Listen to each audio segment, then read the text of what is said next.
Well, feed me a pumpkin pie and sign me to the Pelicans with a weight clause in my contract and call me Zion Williamson. We have ourselves a Game 7. This series is prime rib, honey-baked ham, mouth-watering competition. You can almost taste its splendor. High-level competition this salivating practically sucks you in. Whoa! Oh my God. Whoa! Whoa! Would you say that you are kinky? Hi-ho, Silva, away! She's acting up! Carol! Put the zucchini down. F5 tornado suction. Skip Bayless wants to know your location. Shannon's in her DMs as we speak. Actually, no, she's too old for him.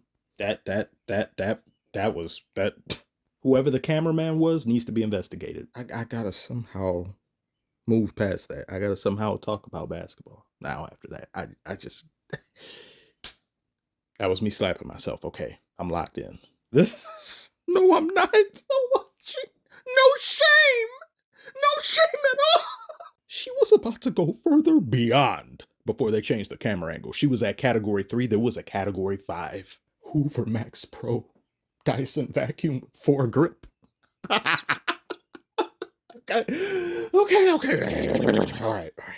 Now, no matter who wins this series, I think we can all agree that both teams have been playing their hearts out. Both teams have showcased the best version of themselves, even while in bad situations or bad runs or moments of adversity. I don't think this looks bad on the Thunder if they end up losing. They're going up against a Serbian alien. And I don't think this looks bad on the Nuggets if they end up losing. You're facing a brilliant young team.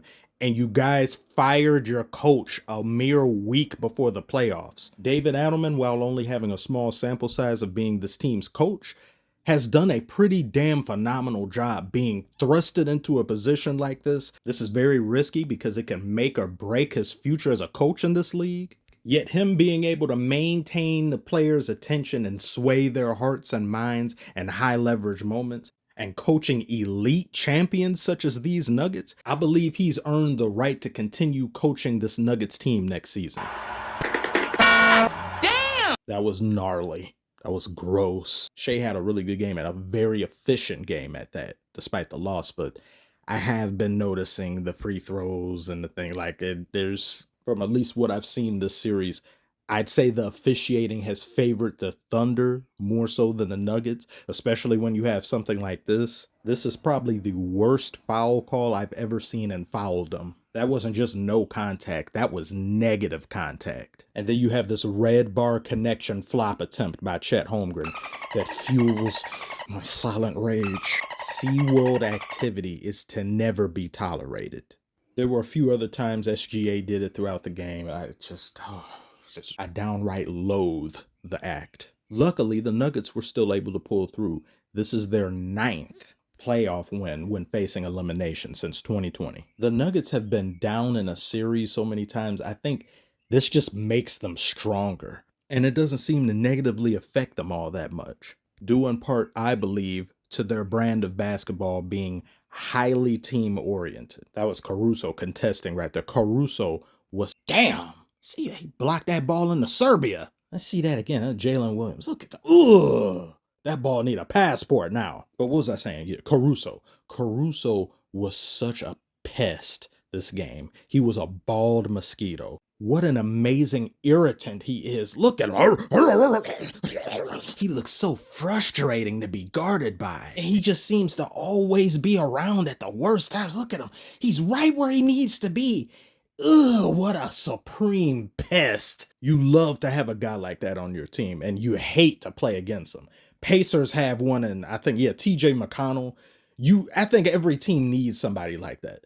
Pelicans have Jose Alvarado. In close games, a player like that can mean the world of difference. And the difference between Nuggets and OKC this game being that experience, invaluable intangibles these Nuggets have. A lot of different players on this roster. They're battle tested. They're battle hardened. So no matter what opponent they face, even if their opponent is better than them on paper, they possess a mental fortitude and toughness that you rarely see in any team.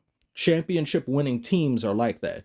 It's like a passive buff ability that comes with any team that reaches those heights. And I think if the Thunder do manage to win Game 7, and let's say they win the finals, they will have that with them now. They will gain something that can give them leverage over every other team that hasn't gone down this path, that hasn't been at the mountaintop looking down at the competition. OKC had 5 players in double figures. You had a lot of players contributing. Nuggets had 5 players themselves contributing. And one of those players was Julian Strawther.